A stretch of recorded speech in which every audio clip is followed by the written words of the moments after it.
로마서 4장 말씀입니다. 로마서 4장 18절에서부터 22절까지 아브라함의 믿음, 그 믿음을 또 우리가 함께 받았음을 고백하면서 로마서 4장 18절에서 22절을 한 목소리로 읽습니다. 아브라함이 바랄 수 없는 중에 바라고 믿었으니 이는 내 후손이 되게 하려 하심이라. 그가 100세나 되어 자기 몸이 죽은 것 같고 살의 태가 죽은 것 같음을 알고 믿음이 약하여 지지 아니하고 믿음이 없어 하나님의 약속을 의심하지 않고 믿음으로 견고하여 져서 하나님께 영광을 돌리며 약속하신 그것을 또한 능히 이루실 줄을 확신하였으니 그러므로 그것이 그에게 의로 여겨졌느니라. 아멘. 할렐루야. 오늘 로마서 4장 18절에서부터는 아브라함의 믿음을 소개하고 있습니다. 근데 믿음이 뭐냐? 오늘 본문에서 말씀하는 거 보면 18절에 믿음은 어떤 거죠? 바랄 수 없는 중에 바라고 믿는 것. 바랄 수 없는 중에 바란다는 말이 뭐예요? 내 이성으로, 내 경험으로, 내 상식으로는 도저히 될 수 없는 상황임에도 불구하고, 그죠? 될 수 없는 그런 상황임에도 불구하고 될 수 있다고 믿는 것이죠. 그런데 누가 이렇게 하실 수 있다고 믿는 거죠? 하나님이 하실 수 있다고 믿는 거죠. 그러니까 믿음은 맹목적이지 않고 믿음은 뭐가 있죠? 대상이 있죠. 믿음의 대상 누구죠? 하나님이 그렇게 하실 수 있다고 본 거죠. 그리고 19절에 가서도 자기 몸이 죽은 것 같고 살의 태가 죽은 것 같음을 알고도 죽은 거예요. 경수가 끊어져서 여자의 생리가 끊어져서 이제 여자로서는 아이를 낳을 수 없는 그런 상태가 됐고 또 아브라함도 그런 상태가 돼서 자기 몸이 죽은 것 같았다. 그런데 여기서 나오는 믿음이 무슨 믿음이죠? 여기서 나오는 믿음이 부활이에요. 부활. 내 몸이 죽은 것 같은 것을 다시 살려내시는 부활신앙이 여기서 또 함께 작동하는 거죠.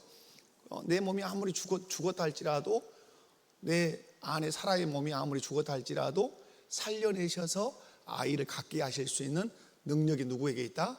하나님께 있다 하는 믿음을 누가 가졌다? 아브라함이 가졌다. 그 다음에 20절에 보면 그 믿음이 없어 하나님의 약속을 의심하지 않고 뭘 믿었다는 거죠? 하나님의 약속을 믿었다는 거예요. 하나님이 아브라함을 부를 때 창세기 12장에 자녀를 주겠다고 약속했잖아요. 그리고 믿음이 약해지지 않고 어떻게 됐어요? 견고해졌어요.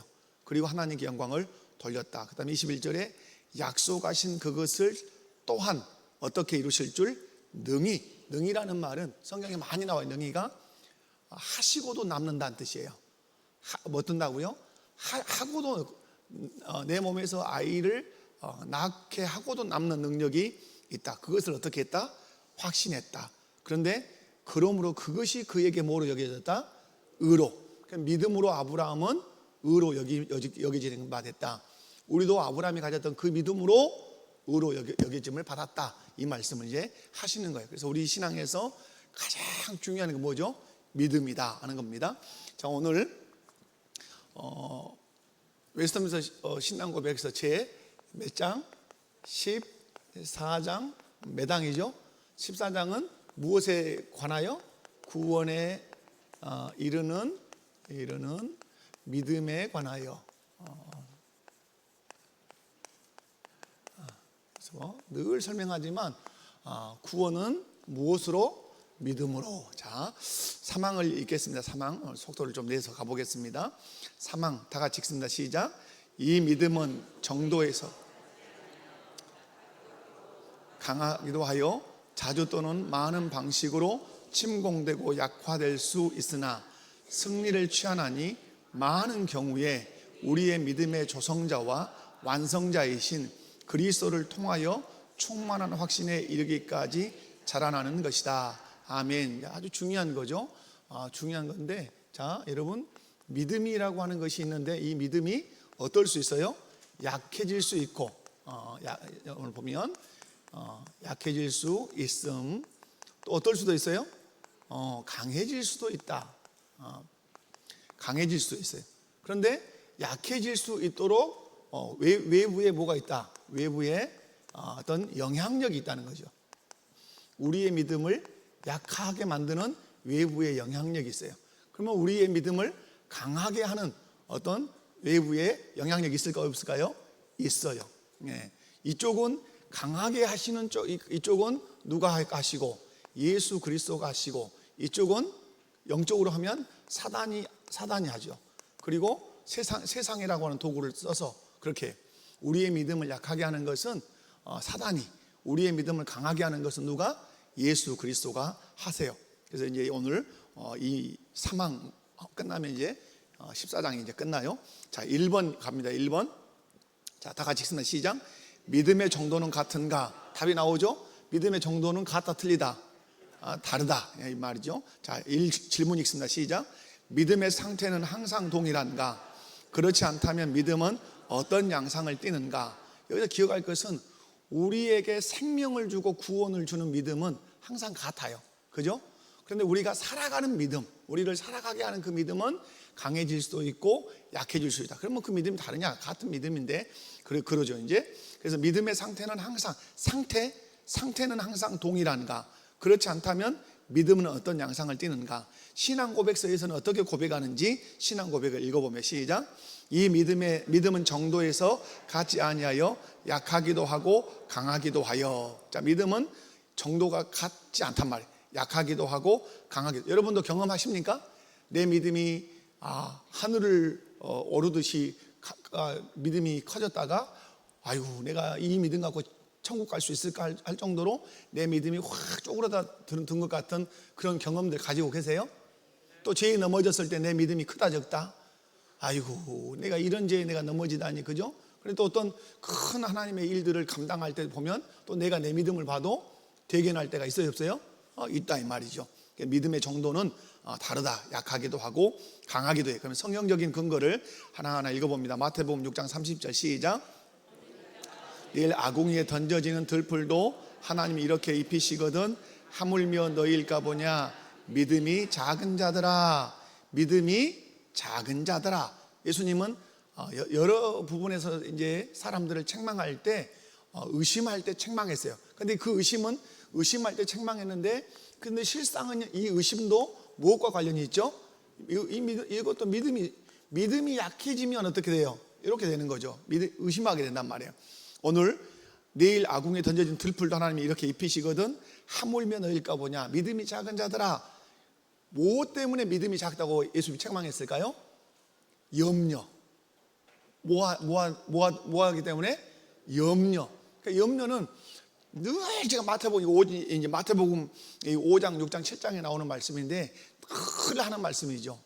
염려는 여러분이 애워두셔야 돼요. 애워두셔. 염려는 누구 영역이다? 그죠? 염려는 하나님의 영역이다. 이걸 기억하셔야 돼요.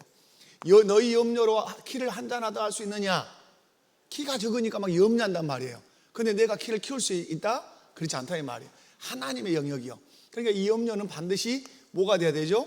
늘 말씀드리지만 이건 뭐가 돼야 돼요? 하나님의 영역이니까 기도 제목이 돼야 되죠. 그래서 여러분, 무엇을 먹을까, 무엇을 마실까, 무엇을 입을까 염려하지 마라 이 말이에요. 이것은 누구 영역이다? 먹이고 입히고 하는 것은 하늘 아버지의 영역이다 이 말이에요.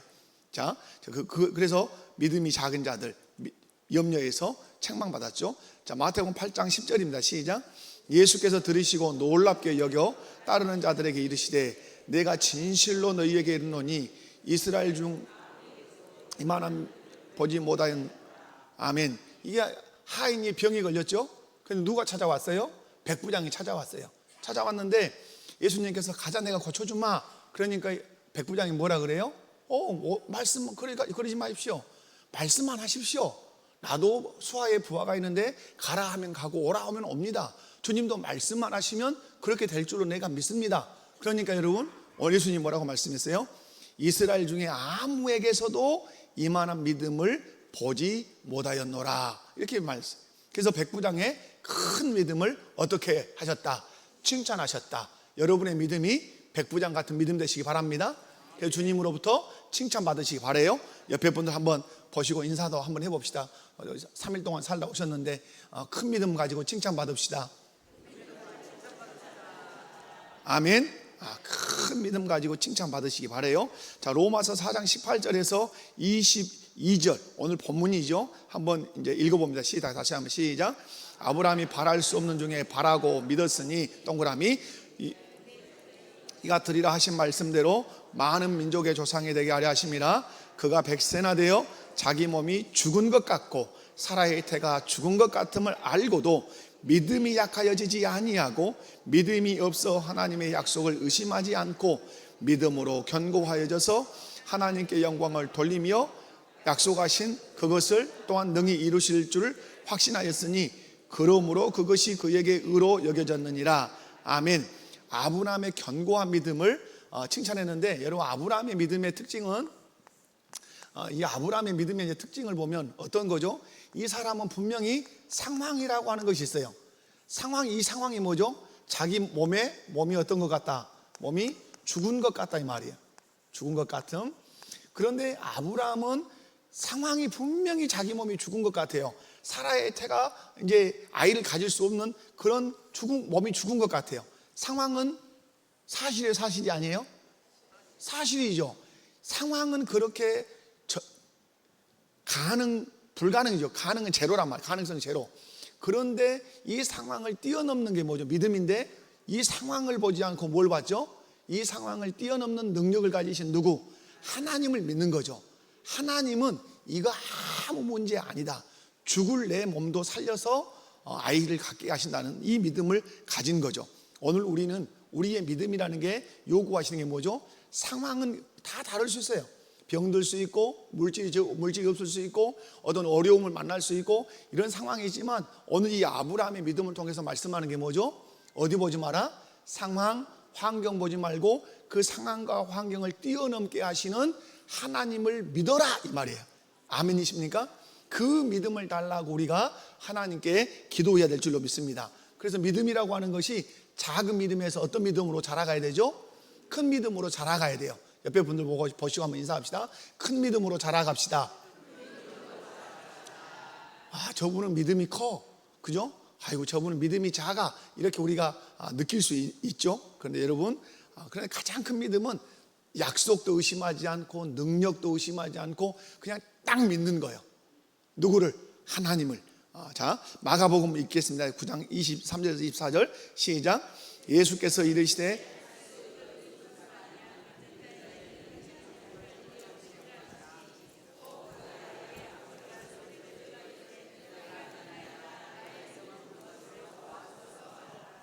아멘. 자, 할 수 있거든. 좀 우리 자녀를 좀 고쳐 주십시오. 예수님이 아주 중요한 말씀을 하죠. 할 수 있거든이라는 말도 하지 마라. 그죠? 하실 수 있을까? 하실 수 없을까? 이런 말도 하지 마라. 나는 할 수 있다 이렇게 말씀하죠. 그래서 여러분 믿는 자에게 능히 하지 못할 일이 없느니라. 여러분 재밌는 거죠. 이 일은 누가 하시죠? 이 일은 예수님이 하세요. 오늘 말씀에 보면. 그런데 오늘 표현을 어떻게 하죠? 믿는 자에게 능히 하지 못할 일이 없느니라. 그러니까 예수님이 이 일은 하시지만 그 일을 하시도록 하는 당사자가 누구죠? 나죠. 그런데 예수님이 이 일을 하시도록 하는 중요한 고백이 있는데 그게 뭐죠? 믿음이죠. 예수님 하실 수 있습니다. 아까 백부장처럼 하실 수 있습니다 라고 하는 믿음. 그러니까 이 아버지가 팍 다시 한번 엎드리죠. 내가 믿나이다. 나의 믿음 없는 것을 도와주소서. 이 사람은 그러니까 예수님 앞에 데리고 온 거죠. 자기가 온 거죠. 그리고 도와달라고 했는데 예수님 볼 때 믿음이 어째요? 작았죠. 약했다 이 말이에요. 자, 믿음은 사람마다 그 정도가, 자 거기 한번 읽어봐요. 시작. 믿음은 사람마다 그 정도가 다를 수 있습니다. 그래서 어떤 사람은 약한 믿음을, 어떤 사람은 강한 믿음을 갖습니다. 우리는 자신의 믿음이 약하다고 느껴질 때 낙심하지 말아야 합니다. 또한 다른 사람의 믿음의 정도를 섣불리 판단하거나 정죄해서도 안 됩니다. 믿음은 개인마다 다르게 나타날 수 있으며 성장을 위한 과정 중에 있음을 인정해야 합니다. 그러나 더 큰 믿음을 달라고 주께 간구해야 합니다. 연이어 마가복음 4장 23절에서 아버지가 소리 지르며 도움을 구한 것은 그가 믿음이 있었기에 예수님께 나왔음을 보여줍니다. 하지만 동시에 나의 믿음 없는 것을 도와주소서라고 고백하는 것은 그가 자신의 믿음이 부족하거나 흔들리는 것을 인식하고 있었으며 예수님께서 그 부족함마저 채워주시기를 간절히 바랐다는 것을 뜻합니다. 이는 많은 사람이 신앙생활에서 경험하는 솔직한 고백과도 같습니다. 믿음이 있지만 때로는 의심이나 두려움 때문에 흔들리기도 하고 더 큰 믿음을 갈구하는 마음이 공존하는 것입니다. 예수님께서는 이러한 약한 믿음마저도 외면하지 않으시고 오히려 긍휼히 여기시며 역사하셨습니다. 아멘. 우리는 우리 믿음을 알아요, 몰라요? 오늘 이 사람이 알았어요, 몰랐어요? 자기 믿음이 약하고 자기 믿음이 흔들린다는 사실을 알고 주님께 고백했죠. 나의 믿음 없는 것을 어떻게 달라? 도와달라. 여러분, 우리는 살아가면서 이 도움을 많이 청해야 될 줄로 믿습니다. 우리의 믿음이 항상 하늘을 찌를 듯이 그렇게 크고 강하지 않아요. 약해질 때 있단 말이에요. 어떤 어려운 상황과 환경이 오면, 그래서 하나님보다는 세상 또 인간적인 방법을 의지하려고 하는 욕망이 내 안에서 일어난단 말이에요. 그때 우리가 외쳐야 될 외침은 이 외침이죠. 내가 믿나이다. 나의 믿음 없는 것을 도와주소서. 한번 해봅니다. 시작. 내가 믿나이다. 나의 믿음 없는 것을 도와주소서. 아멘. 그럴 때 주님이 외면하셨습니까? 외면하지 아니하시고 오히려 긍휼히 여기시며 역사하셨다. 자기 신앙을 솔직하게 고백할 때 주님이 그렇게 도와주셨다. 자, 두 번째, 자, 믿음은 약화될 수 있는가? 자, 질문 다 같이 읽습니다. 시작. 우리의 믿음은 외부적인 요인이나 내적인 갈등으로 인해 영향을 받을 수 있는가? 그렇다면 어떤 영향을 받을 수 있는가? 여러분, 외부적인 요인이나 내적인 갈등으로 인해서 내 믿음이 영향을 받을 수 있습니까? 네. 그러면 어떤 영향을 받을 수 있는가? 신앙 고백을 한번 읽어보면 시작. 자주 많은 방식으로 침공되고 약화될 수 있다. 자주 또는 많은 방식으로 내 믿음이 침략을 받을 수 있다, 이 말이에요. 그래서 어떻게 된다고요? 믿음이 약화될 수 있다. 자, 성경적인 근거를 한번 가지고 봅시다. 누가복음 22장 31절에서 33절을 31절 32절 읽습니다. 시작. 시몬아 시몬아 보라, 사단이 너희를 밀가부로 하려고 요구하였으나 내가 너를 위하여 내 믿음이 떨어지지 않기를 기도하였노라. 너니 너는 돌이킨 후에 내 형제를 굳게 하라. 아멘. 믿음이 떨어질 수 있다고 주님은 보셨어요. 그런데 믿음이 떨어지지 않도록 예수님이 어떻게 하셨다? 기도하셨어요. 그래서 이 베드로는 결국은 예수님을 부인했지만 돌아서서 어떻게 어떤 형제들의 믿음을 굳게 하는 사역을 하게 된 거죠. 사도행전 우리가 이제 2장 3장을 쭉 읽어가 보면 주 무대가 누구 무대냐면 베드로의 무대예요. 베드로 뒤를 이으는 사람이 누구죠? 베드로 뒤를 이은 사람이 바울이에요. 그런데 그 베드로를 향해서 주님이 말씀했어요. 내 믿음이 떨어지지 않기를 어떠하였노라. 기도. 그런다면 여러분은 이 말씀을 우리의 삶으로 적용한다면 여러분의 자녀들의 믿음이 간당 하는 자녀들이 있어요, 없어요? 주일날도 오라 해야 오고, 그죠? 뭘 좀 하라 해야 하는 자녀들의 믿음이 있단 말이에요. 그러면 우리도 예수님처럼 어떻게 해야 돼요? 기도해야 되죠. 내 자녀의 믿음이 더 크기를, 내 자녀의 믿음이 더 장성해지기를, 믿음의 주인이신 누구께? 예수님께 기도해야 되죠. 자, 그래서 오늘 예수님은 베드로의 믿음이 떨어지지 않기를 기도했다. 결국 베드로 형제를 굳게 하는 사람으로 믿음의 사람을 섰다. 자, 고린도전서 10장 13절 시작. 사람이 감당할 시험 밖에는 너희가 당한 것이 없나니 오직 하나님은 미쁘사 너희가 감당하지 못할 시험 당함을 허락하지 아니하시고 시험 당할 즈음에 또한 피할 길을 내사 너희로 능히 감당하게 하시느니라. 아멘. 우리의 믿음이 약해질 때가 어느 때라? 시험 당할 때요. 시험 당할 때. 그래서 우리가 예수님께서 우리의 믿음이 완전히 떨어질까 싶어서 감당하지 못할 시험은 허락한다, 허락하지 않는다? 허락하지 않아요. 내가 질 수 없는 짐을 여러분 지우면 되겠어요? 그러니까 예수님께서는 우리가 감당할 수 없는 시험을 우리에게 안 지어주신단 말이에요. 너무 감당할 수 없는 것이 탁 앞에 서면 어떻게 한다고요? 다른 문을 열어놓고 요리 나가거라 그렇게 하신다 이 말이에요. 왜? 우리의 믿음이 떨어지지 않도록, 약해지지 않도록 그렇게 하신다. 여러분, 그러므로 어떤 시험을 만나든지 환난을 만나든지 역경을 만나든지 하나 기억해야 돼요. 이건 내가 감당할 수 있다. 아멘. 혹 내가 감당할 수 없다면 주께서 어떤 길을 내실 것이다. 피할 길을 내실 것이다. 그 믿음을 가지셔야 돼요. 그래야 환난과 역경 앞에서 내가 쫄아들지 않고 담대할 수 있어요. 아멘.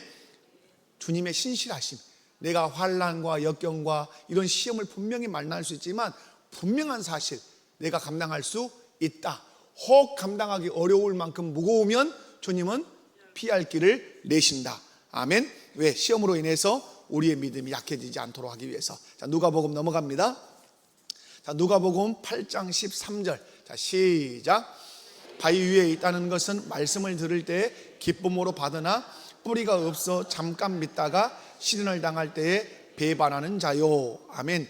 시련으로 인해서 믿음이 어떻게 될 수 있다? 약화될 수 있다고 우리 주님이 네 가지 밭의 비유를 통해서 우리에게 말씀해요. 여러분, 처음에 말씀을 들을 때는 어떻게 받았어요? 할렐루야 하고 기쁨으로 받았다 이 말이에요. 그런데 시련이 오니까 어째요? 시련이 오니까 믿음을 버리고 떠나더라 이 말이에요. 그래서 시련으로 인해 우리의 믿음이 약화될 수도 있어요. 그런데 야고보서 같은 데 보면 또 이런 시련이 우리의 믿음을 강하게 하기도 해요. 이 시련, 너희 믿음의 시련이 너희에게 뭘 만들어낸다? 어제 성장반 성경 공부하신 분들, 믿음의 시련이 우리에게 뭘 만들어낸다? 인내를 만들어내. 인내를 만들어내면 그 인내가 너희를 온전하고 구비하여 조금도 부족함이 없게 하려 하심이라. 할렐루야. 그래서 어떤 시련이든지 우리에게 주님은 유익되게 하신다. 적용을 한번 읽어봅니다. 시작. 세상 유혹, 제약, 시련, 의심 등 믿음을 침공하고 약화시키는 다양한 요소들에 대해 경계심을 가져야 합니다. 동시에 믿음의 방패를 굳건히 하여 영적 싸움에서도 승리하도록 노력해야 합니다. 아멘. 우리 아까 얘기 드린 것처럼 사단은 우리의 믿음을 약화시키기 위해서 다양한 것들로 공격한단 말이에요. 제가 뒤에 가서 이제 설명을 몇 가지를 해볼게요. 그래서 중요한 것은 인식하는 거예요. 뭐 하는 거라고요? 이게 내 믿음을 떨어뜨릴 수 있는 것이구나, 떨어뜨릴 수 있는 요소구나 하고 인식하고 파악해야, 그래야 뭐 할 수 있어요? 경계가 가능하죠. 그래서 여러분, 믿음의 방패를 굳건하기 위해서 영적 싸움에서 승리하도록 노력해야 된다. 자, 그런데 자, 우리의 믿음을 떨어뜨리는 것. 자, 한번 써볼게요. 그 부분은 여러분도 한번 적어보세요.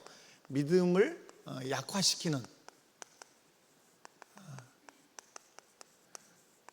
우리의 믿음을 약화시키는 것들이 이제 있는데요. 자, 1. 뭐냐면 죄와 유혹이에요. 죄는 근본적으로 우리의 믿음을 좋게 할 수가 없어요. 죄와 붙는 순간에 우리의 믿음은 어떠죠? 약화돼요. 그리고 우리를 넘어뜨리려고 하는 뭐가 있어요? 유혹들이 있어요. 여러분이 요즘 만나고 있는 유혹은 뭐예요? 나를 넘어뜨리려고 하는 유혹이 있죠. 여러분, 마귀는 나를 잘 알아요. 마귀는 나를, 그러니까 우리 성장반 성경 공부할 때도 그런 말씀드렸지만 복싱을 한단 말이에요. 저는 복싱은 모르지만은, 근데 보기는 하잖아요. 그러면 상대방하고 이제 내가 이제 타이틀전을 하게 되면 분석하죠. 그 사람이 경기했던 것을 계속 분석한단 말이에요. 아, 이 사람은 어디가 약하구나. 턱이 약하고 옆구리가 약하구나. 그러면 이 사람은 이제 턱을 치는, 옆구리 치는 막 훈련을 하죠. 막, 그죠? 사단도 나의 가장 연약한 데가 어딘 줄 알아요. 그래서 여러분, 각자 약한 것이 다 달라요. 저의 약점이 다르고 여러분의 약점이 다 달라요. 어떤 사람은 돈 그러면 헤이 하고 녹아져 가지고 해딱 자빠요. 그냥 넘어지는 사람이 있어요. 또 어떤 사람은 이성 그러면 그냥 정신을 못 차려 가지고 그냥 넘어지는 사람도 있어요. 어떤 사람은 명예 그러면 그냥 넘어지는 사람이 있어요. 어떤 사람은 먹는 거, 어떤 사람은 저 캠핑 가서 노는 거, 수없는 유혹거리들이 이 세상에 있어요. 그것이 잘 쓰면 좋은 거지만 주님께 헌신하는 것에 대해서 반대되는 거 쓰면 그게 유혹거리가 된단 말이에요. 그래서 우리의 믿음을 약화시키는 것 중에 뭐가 있다? 죄와 유혹이 있다. 그죠? 여러분, 여러분에게 지금 다가오고 있는 유혹은 무언가 잘 살피셔야 돼요. 잘. 그래서 여러분, 저는 이제 우리 상담학에서 그렇게 얘기하잖아요. 사춘기 자녀를 두면 그 부모도 같은 사춘기일 수 있다. 이런 얘기를 해요. 그리고 아내가 갱년기일 때 그때 남성은 애도의 가능성이 커진다. 이런 얘기를 한단 말이에요. 그러니까 갱년기 여성들이 어떻게 하죠? 자기에게 집중한단 말이에요. 내가 지금 짜증나 죽겠어. 도와. 맨날 부채질하고 선풍기 막 붙이고 이것만 한단 말이에요. 그리고 남편에 대해서는 잘 살피지 않아. 그러니까 남편이 애로울 수 있어요. 그러면 남편이 아내가 맨날 부채질만 하고만 있고 자기에 대해서 마음을 안 쓰니까 다른 데 레이더를 돌리기 시작하는 거예요. 그 애로움을 충족시키기 위해서. 그래서 여러분, 많은 남성들이 애도를 할 때가 어느 때다? 아내가 임신했을 때나 아내가 갱년기를 만났을 때 남성들이 애도할 가능성이 그 수가 높아지는 거예요. 그러면 여기에 지혜로운 아내는 어떻게 하죠? 그러하지 않도록 마음을 잘 쓰고, 또 그러할지라도 남자는 그래서 결혼 예비학교가 중요한 거예요. 결혼 예비학교가 가르쳐 주죠. 어느 때를 아내가 갱년기를 만났을 때는 어떤 태도를 취해야 되는지, 아내가 임신 상태일 때는 남성은 어떤 자세를 취해야 되는지를 마음적으로 성경적으로 잘 갖추도록 가르쳐 주죠. 그래야 이제 알고 갈 수 있죠. 아무것도 모르고 가요. 제가 보면 결혼하면 여러분 남자들 한번 물어볼게요. 내 아내가 갱년기 때가 올 거라는 생각을 하시고 결혼하셨어요? 갱년기가 뭔지도 몰라요. 그년이 뭔 년이다 이렇게 물어본 사람도 있어요. 갱년기 말하면. 진짜 그랬어요. 진짜 갱년기가 있다니까 그년이 뭔 년이냐고 물어보고, 갱년기라고 제가 그랬어요. 갱년기라고. 여러분, 근데 그런 유혹이 있어요, 없어요? 유혹이 있단 말이에요. 그래서 마태복음 26장 41절 보면 예수님께서 시험에 들지 않게 깨어 있어 기도하라. 큰 시험이 있단 말이에요. 그 다음에 그것만 있는 것이 아니라 우리의 삶의 고난 또는 역경, 이런 것이 우리의 믿음을 약화시켜요. 고난이 여러 가지 올 수 있죠. 질병으로 고난이 올 수 있고, 물질의 부족함으로 올 수 있고, 여러 가지로 고난이 올 수 있어요. 사람과의 관계로 고난이 올 수 있어요. 이때 뭐 얻을 수 있어요? 우리의 믿음이 약화될 수 있어요. 그래서 여러분, 그런데 기억해야 돼요. 우리에게 고난과 역경은 감사함으로 받으면 아까 야고보서 말씀처럼 믿음의 시련이 뭘 만들어내고 인내를 만들어내고, 그 인내가 모든 좋은 것을 구비하여 받게 하는 좋은 도구가 될 수 있어요. 그러니까 항상 이런 것들은 양면이 있어요. 양면이. 나쁘게 쓰면 믿음이 떨어져 버리고, 좋게 받으면 어때요? 내 믿음을 더 견고하게 만드는 그런 거 될 수 있어요. 그 다음에 세속적인 가치와 사상이죠. 세 번째는 이게 이제 세속적 가치 또는 사상. 이게 이제 중요한 게, 그래서 여러분이 TV 드라마 보는 거 아주 조심해야 되는 거 이거예요. 세속적인 이 가치나 사상이 어디서 다 들어오죠? 다 TV에서 들어와요. 막 엄청 은혜 받아버려요. 그죠? 소파에 앉아가지고 냉커피 시켜놓고, 요즘은 또 수박이니까 수박 엄청 맛있게 해놓고 세속적인 사상을 엄청 그냥 무방비 상태로 받아버려요. 그죠? 여러분 TV를 보면서 저 말이 틀린 말일까 옳은 말일까 눈 깜빡깜빡 하면서 이렇게 본 적 있어요? 그렇지 않아요. 그냥 봐요. 그냥 그러니까 그냥 보니까 이게 막 흡수한단 말이에요. 그런데 대부분의, 제가 어제도 그렇게 얘기했지만 그 김구라 나오는 게 뭐라 그랬어요? 라디오스타. 나는 그런 걸 보면서 라디오스타, 요즘 또 걸그룹에서 나는 깜짝 놀랐어요. 인터넷 신문에 났어요. 한 사람이 나는 동성애자입니다 하고 선언을 했어요. 그러니까 또 한 녀석이 나는 양성애자입니다. 양성애자가 뭐예요? 나는 남자하고도 성관계를 맺지만 난 동성과도 성관계를 맺는 양성애자입니다라고 선언을 했어요. 신문에 냈어요.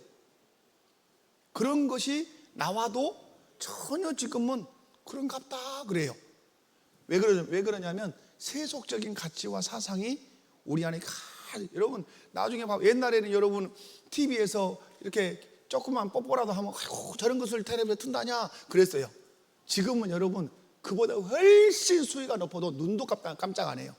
처음에 동성애가 나오면 여러분 어땠어요? 어찌 사람이 그럴 수 있냐고 이렇게 했어요. 근데 지금은 그런 거 말 나오면 이제 그런갑다 하고 우리가 엄청 많이 수용성이 된 거예요. 그만큼 사단은 세속적인 가치와 사상으로 우리의 믿음을 어떻게 한다? 떨어뜨리고 약화시킨다는 사실을. 그러니까 우리가 여기서 아주 중요한 건 뭐죠? 그래서 성경적 뭘 가져야 되는 거죠? 성경적 세계관 훈련을 많이 해야 돼요. 그래서 우리 주일학교 유치부 주일학교 때부터 성경적인 세계관을 계속 가르쳐 줘야 돼요. 그래서 저는 요즘 많이 어제 이제 우리 개척교회 목사님들한테 좀 강의를 좀 이렇게 하라 해서, 강의까지는 아니지만 목양을 나누는 시간이 됐었어요. 그래서 제가 보면서 그래서 중요한 얘기 하나를 했어요. 뭘 세워라? 원리를 세워라. 근데 원리를 세우는데, 원리라는 게 뭐예요? 변하지 않는 거예요, 원리는. 근데 이 원리는 어디서 나와야 되죠? 성경에서 나와야 돼요, 성경에서. 저 남편이 아내를 어떻게 대할 것인가? 아내가 남편을 어떻게 대할 것인가? 원리가 어디서 나와야 돼요? 성경에서. 어떤 집사님하고 제가 이제 이렇게 식사를 제가 이제 아내가 없다는 것이 아니라 아내가 저기 올라가고 없으니까 밥을 사주셨어요. 목사님 혼자 계시는데 식사나 같이 합시다 해서 샀어요. 사주셔서 아마 이제 당사자니까 알아들으세요. 자, 그런데 여러분, 아내와 잘 지내고 싶으신 거예요. 잘 지내고 계시지만은 더 믿음 안에서 잘 지내고 싶은 그 마음이 깊은 거예요. 그런데 아내가 자기 이 생각만큼 이렇게 잘 마음이 잘 안 맞을 때가 가끔 있다 이 말이에요. 그래서 제가 그렇게 얘기해요. 여러분, 남편들이 잘 들으셔야 돼요. 남편들이 권위 원리를 잘못 들어가지고 내가 권위자인데 이런 말씀을 하는 우리 성도들이 있어요. 물론 권위자 맞아요. 그런데 남편에게 아내가 해야 될 태도가 뭐죠? 여러분, 성경에서 말하는 아내가 남편에게 해야 되는 건 이거예요. 복종이에요, 복종. 기분 나빠요, 기분 좋아요? 얼핏 이 세상에다 말하면 기분 좋다 할까요? 안 좋다 그래요. 내가 뭐 쪼다냐? 이렇게 말해요. 근데 여러분, 아내가 남편에게 절대적으로 복종할 수 있어요. 그것을 에베소서에서 예수님께서 원리로 가르쳐 주세요. 교회가 그리스도께 복종하잖아요. 이유 달아요, 교회가? 예수님께? 안 달아요. 절대적이고 심지어는 맹목적일 만큼 복종해요, 교회가. 그러면서 딱 대입했어요. 남편들아, 그리스도께서 교회를 사랑한 것처럼 아내를 사랑하라. 그럼 뭐예요? 아내가 남편에게 맹목적일 만큼 복종할 수 있는 방식이 있어요. 그것은 그리스도께서 교회를 위해서 자기 모든 것을 내어주고 죽으신 것처럼 남편이 아내를 향해서 완전한 희생적인 사랑을 하면 아내는 말하지 않아도 복종하게 돼요. 이것이 어디서 나오는 원리예요? 성경에서 나오는 원리예요. 여러분, 아내들 생각해 봐요. 남편이 내 목숨을 내놓고 나를 사랑해. 그럼 여러분, 복종 안 하겠어요? 그건 여러분, 말을 시키지 않아도 복종하게 돼 있어요. 그런데 헌신은 안 해, 아내한테. 뭘 갖고 와서? 수박은 없는가? 없어요. 수박도 한 통 안 산다고 뭐 됐는가? 이러면 여러분, 복종이 나오겠어요? 안 되는 거예요. 자기가 사갖고 오면 되지, 오면서. 그리고 당신이 잘라서 이렇게 내놓기도 하고. 그러니까 여러분, 우리의 삶의 원리는 다 성경에가 있어요. 그런데 제가 가만히 이렇게 보면 성경은 가르치고 성경은 읽고 성경은 공부해서 안다고 하는데 살아가는 것을 보면 아주 지극히 인간적이에요. 성경하고는 상관이 없어요. 그러면 신앙생활이 아닌 거예요. 그건 종교생활이지. 그래서 여러분이 항상 삶의 원리 세우기를 잘 하셔야 돼요. 그래서 제가 가장 대표적인 얘기를 해요. 이 앞전에도 말씀드렸지만 사람을 대할 때 하나님이 어떻게 대하라 그랬어요? 껍데기를 봐라, 중심을 봐라. 근데 우리는 맨날 어디를 보죠? 막 스캔한단 말이에요. 머리는 어디서 볶았구나, 옷은 어떤 옷을 입었구나, 백은 어떤 백이구나, 뭐 구찌냐, 뭐 이렇게 본단 말이에요. 근데 하나님은 그렇게 안 봤단 말이에요. 원리를 가르쳐 주셨어요. 원리를. 나는 사람을 외모로 취하지 아니하느니라. 나는 중심을 보느니라. 이 말씀은 하나님만 그렇게 보시겠다는 거예요? 아니에요. 너도 그 원리를 가지고 사람을 봐야 돼. 그러니까 이 원리가 없는 교회가 있었어요. 고린도 교회죠. 이 원리가 없으니까 부자가 들어오니까 막 목사님도 찾아가고 장로님도 찾아가지고 여기 앉으십시오, 여기가 아주 좋은 자리입니다 하고 막 특별 대우 한단 말이에요. 근데 허름하게 입고 온 사람이 있으니까 알아서 앉으시오 그런단 말이에요. 그래서 고린도 교회를 향해서 바울이 책망하는 거야. 어떻게 그럴 수 있냐? 왜 사람을 차별할 수 있냐? 그 차별이 어디서 나온 거죠? 사람의 차별이 어디서 나와요? 외모를 보니까 차별이 나와요. 그 중심을 보면 차별할 수 없는 것이죠. 그래서 여러분이 계속해서 우리 아이들에게 가르쳐야 되는 것은 이거예요. 뭐 세우기? 원리 세우기. 제가 결혼을 해서 저는 이제 결혼 예비학교를 이렇게 하잖아요. 그러면 왜 결혼할 때 가운데로 걸어가는지도 모르고, 왜 아버지가 손을 잡고 가는 아버지도 몰라, 왜 아버지가 손을 잡고 가서 사위에게 건네주는지도 몰라, 또 왜 사위는 그 장인한테 내 아내 손을 받는지도 몰라. 거기에는 많은 의미들이 담겨 있어요. 그러니까 마도와이즈를 하시면 답을 들을 수 있어요. 결혼하기 전에 결혼 예비학교를 저에게 맡기면 들려줄 수 있어요. 그걸 들으면 여러분 언약하죠. 언약. 주례자가 언약한단 말이에요. 그죠? 언약을. 그럼 언약이라는 게 뭔지를 몰라요. 그냥 약속. 너와 나는 오늘 결혼하니까 약속이다 이 정도만 생각한 줄 알아요.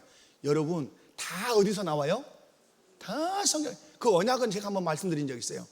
예수님께서 너는 내 백성이라고 언약을 딱 하세요. 언약을 할 때는 나의 전체를 받는 거예요. 그 약속이에요. 언약이. 결혼 혼인 언약도 그래요. 그러니까 남편인과 아내가 서로를 향해서 결혼을 언약을 한 것은 당신의 과거를 받는다. 이 얘기 들었죠? 저한테? 당신의 과거, 당신이 어떤 삶을 살았든지 간에 당신의 과거에 대해서 내가 묻는다, 묻지 않는다? 묻지 않아. 혹여 살다 보니까 이 사람이 아주 나쁜 사람이었어? 결혼해서 언약한 이상 그걸 이유 달지 않는다. 이유 안 달아요. 그 언약이에요. 이유, 예수님께서, 하나님께서 우리가 예수 그리스도를 구주로 믿으면 과거의 죄를 물어요, 묻지 않아요? 묻지 않아요. 너희 죄를 내가 기억하지도 않는다. 안 물어요. 그걸 가지고 온 거예요, 언약에서. 그리고 나서 현재 이 사람을 그대로 받는 거예요. 있는 그대로 내가 받겠습니다. 그거예요. 그리고 또 하나 더 중요한 것이 있어요. 미래의 나를 받는 거예요. 미래의 나는 뭐예요? 내가 교통사고 나서 다리를 잃을 수도 있어요. 그런다 할지라도 사랑하겠습니다. 미래에 내가 치매가 걸릴 수 있어요. 그런다 할지라도 난 당신을 사랑하겠습니다 하는 것이 혼인 언약 안에 들어있는 거예요. 언약이라 하면 과거와 현재와 미래의 전 존재를 내가 당신을 받겠습니다. 그렇게 사랑할. 그래서 옛날 우리는 어떻게 그 서약을 시켰죠? 검은 머리가 팥뿌리가 될 때까지 당신을 사랑하겠다고 한 거예요. 그런데 이런 의미를 아무것도 모르니까 둘이 손잡고 걸어가고, 요즘은 막 장모님이 춤을 추고 장인이 막 나팔 불고 노래를 부르고, 여러분 엄청나게 결혼의 식은 거룩하고 성스러운 거예요. 아멘. 그러니까 여러분이 뭘 세우시라? 원리를 세우라 이 말이에요. 원리를 성경에서 원리를. 저하고 신앙생활 하면 원리 세우기를 많이 이제 들으실 수 있어요. 자, 넘어가겠습니다. 그래서 세속적 가치와 사상을 멀리 하셔야 돼요. 자, 그래서 로마서 12장 2절에서 이 세대를 본받지 말고 오직 마음을 새롭게 함으로 변화를 받아, 그죠? 하나님 기뻐하시고 온전하신 뜻이 무엇인지 분별하라 그래요.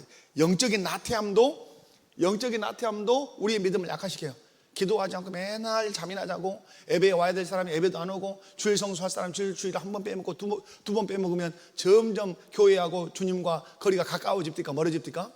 한 번 빼먹으면 두 번 빼먹고 싶고, 두 번 빼먹으면 네 번 빼먹고 싶고, 그러다가 주님과 멀어져서 아주 세상에서 방황하다가 뒤지려 두드려 맞고, 그때야 천부의 의지 없어서 손들고 옵니다. 그럴 때가 얼마나 많은지 몰라요. 여러분, 분명한 사실은 우리가 믿음이 약해질 수 있다. 자, 정리 한번 읽어봅니다. 시작. 대비하기 위해 우리는 하나님께서 주신 은혜의 수단을 적극 활용해야 합니다. 은혜 수단이 뭐예요? 기도와 말씀. 하나 더 붙이면 뭐예요? 성례. 자, 지속적으로 붙잡고 신앙 공동체와의 교제를 통해서 서로 격려하는 것이 중요합니다. 또한 그리스도를 믿음의 조성자와 완성자로 신뢰하며 나아가는 것이 믿음을 견고하게 하는 것입니다. 제가 성장반 성경 공부에서 그렇게 했어요. 여러분의 가정이 그리스도를 중심으로 커가기를 원하고, 여러분의 자녀들이 믿음이 신실한 자녀로 자라가기를 원하면 내가 방법을 하나 알려주겠다. 그게 뭔 줄 알아요? 믿음이 신실한 가정 세 가정과 계속 교제해라. 믿음이 신실한 가정 몇 가정과? 세 가정과 교제해라. 집에 초청해라. 그 가정들을 누구와 함께? 자녀들과 함께 초청해라. 그리고 함께 식사하고 함께 차를 마시고, 그리고 쓸데없는 얘기하지 말고 믿음에 관한 얘기를 해라. 그러면 애들은 옆에서 놀 수 있어요. 종이접기하고 놀고 하다가 애들이 이럴 때 있어요. 그때는 듣는다는 거예요. 그것이 교육이에요.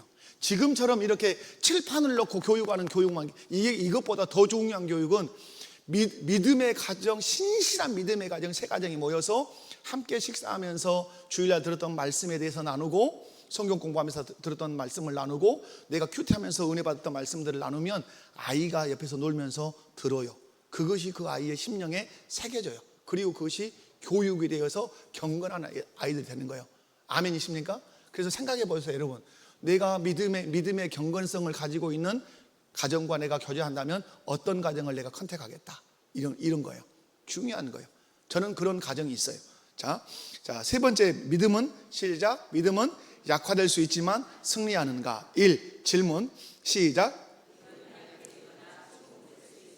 불구하고 결국 어떤 결과를 가져오는가? 신앙 고백. 자주 또는 많은 방식으로 침공되고 약화될 수 있으나 승리를 취한다. 무슨 말씀이에요? 결국 침략은 맡아서 때로는 약화되기도 하지만 결국 궁극적으로는 어떻게 된다? 승리한다. 성경적인 근거 요한일서 5장 4절 시작.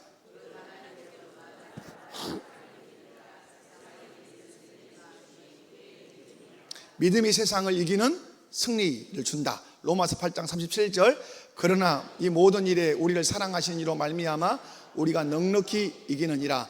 자, 아멘. 자, 하나님께로부터 난 자마다 또 우리를 사랑하신 이로 말미암아. 베드로전서 1장 7절 시작. 너희 믿음의 확실함은 불로 연단하여도 없어질 금보다 더 귀하여 예수 그리스도께서 나타나실 때에 칭찬과 영광과 존귀를 얻게 할 것이니라. 아멘.